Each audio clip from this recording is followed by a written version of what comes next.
ฟ้องน้องพี่องค์กรเรานี้สพ.ชลบุรีเขต2เป็นผู้นำร่วมมือกันสร้างสรรค์องค์กรเราทั้งพ้องเชื่อมใจรักสมัครสมานผ่านทองเรื่องเมืองอุตสาหกรรมพนัสนิคมเมืองมรดเมรีในตำนานเกาะจันทร์ลือนามเมืองทหารกล้าบ่อทองล้ำค่าเมืองเกษตรกรรมสปป.ชลบุรีเขต2นี้มีความมุ่งมั่นจับมือกันก้าวไปให้ถึงจุดหมายทุกเส้นทางเดินคือความท้าทายการศึกษาก้าวไกลพัฒนาดังดวงตะวันทอแสงสีทอง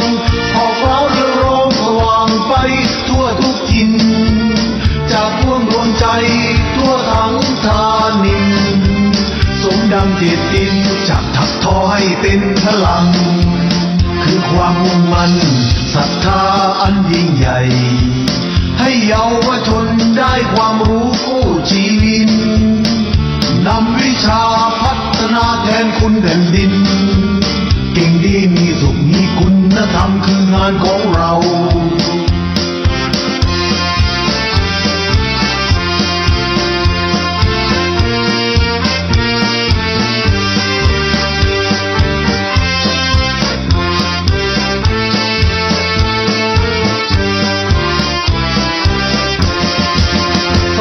ชลบุรีเขต2นี้มีความมุ่งมั่น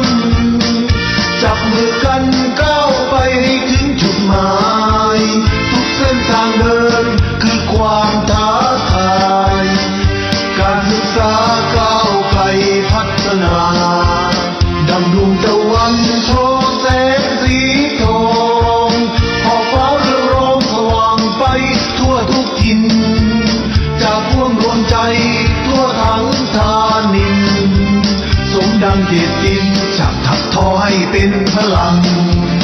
คือความมุ่งมั่นศรัทธาอันยิ่งใหญ่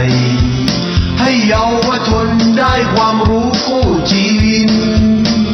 นำวิชาพัฒนาแทนคุณแผ่นดินเก่งดีมีสุขมีคุณธรรมคืองานของเรา